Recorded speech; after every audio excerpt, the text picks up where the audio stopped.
We'll go there.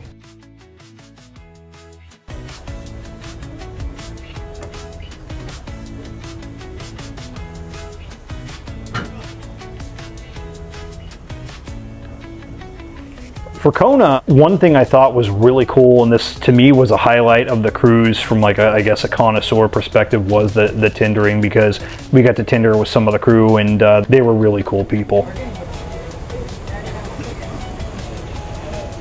Yeah, we're in group number 11.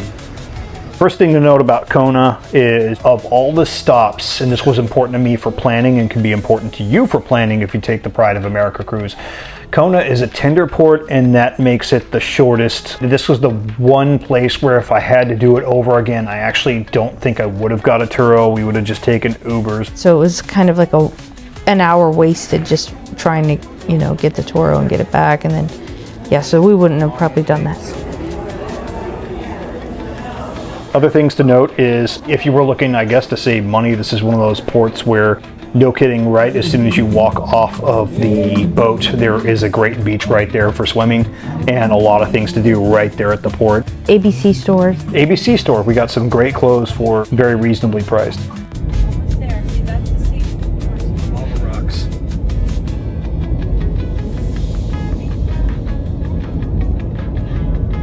The first thing we did was the Seahorse Farm, which they don't offer that at all on the cruise ship itinerary. Yeah, like that was really neat. They had such a keen understanding of the seahorse's life cycle. It was really neat. We got to touch the little seahorse and learn all about them. They grew their own kelp. They grew the food, like you said. They apparently put vitamins in the kale, the food they eat. Right, like you see me swirling around the red liquid.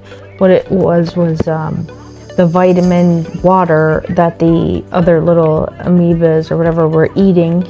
So then they were filled with the vitamins that the seahorses needed. So give them that artificial supplementation that the reef would have provided. Where you found them. And you will see all of our seahorses zooming over to that frozen shrimp. And I remember the tour guide saying, if they're not the only seahorse farm in the world, they're one of the very few. If you have a seahorse or you see a seahorse in an aquarium anywhere, very likely it came from this seahorse farm here in Kona. Really still.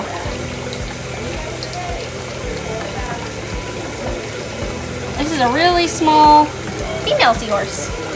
They're still trying to figure out how to breed the sea dragons in captivity. So they had a few tanks that were just like testing and trying to get them to reproduce, and they haven't been successful yet. There you go. Little aquatic There's garden. there's a touch tank with all the you can actually pet a sea urchin, which I always thought like, oh, sea urchins are bad, they're pokey, but when you gently touch them, it kind of feels like a porcupine. In the States, in the contiguous US, they make our cell phone towers look like a evergreen tree or a pine tree, and in Hawaii they make them look like palm trees. So there you go. Then after that we left and we found some really good local bites. A restaurant called Broke de Mouth. Broke de Mouth. It was really good. Yeah, it was great. And then we found like a little beach area that you could go snorkeling at. Kahalu'u Beach Park. Yeah, and that was a lot of fun. We had a great time. The boys, there was like shallow area for Danny to be comfortable playing in, and then Dan took James into the more snorkel area. This is definitely the beach you want to bring kids to. Yeah. It was very shallow entry, and for the younger kids, there were very safe tide pools. They could just play in all day, and Danny did. Definitely bring your water shoes. It's lava rock, so that means what it means, but it was a great place, great zero entry. For us on the cruise, it was great that we could see the ship, so it's like, hey, we're not far from the ship. And I guess if you're on the ship, it'd be an easy place to take an Uber to.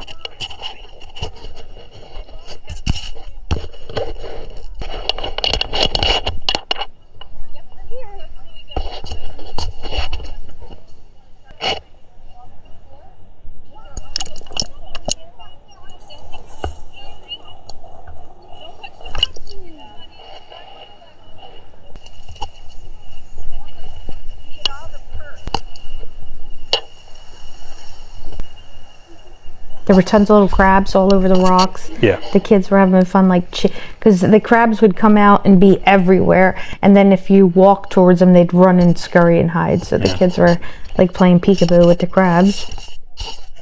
We didn't see one, but apparently even sea turtles make appearances here every now and then. So we didn't see one here at least.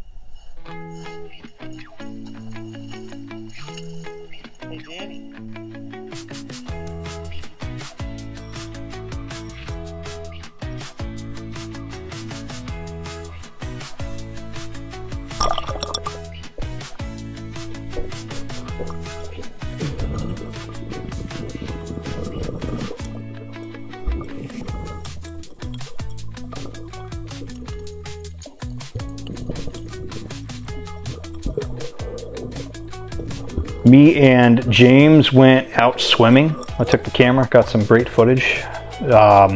Fishies were around, it was cool, and the nice thing is, even you could go decently far out for an adult, you could still stand, or maybe stand on your tippy toes or something, stuff like that, if you need to take a breath.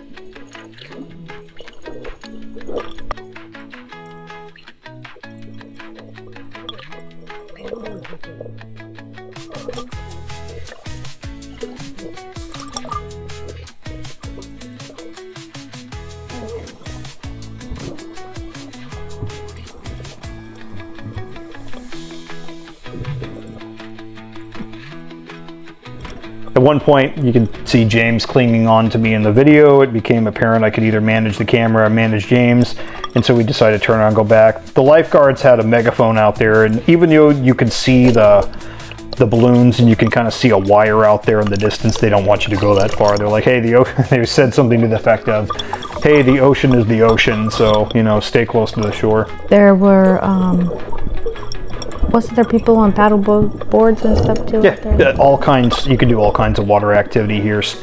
I think it'd be it's optimal for a quick dip in the ocean and some snorkeling stuff. You know, there's no coral, but a lot of fish, a lot of really bright fish to see under the water.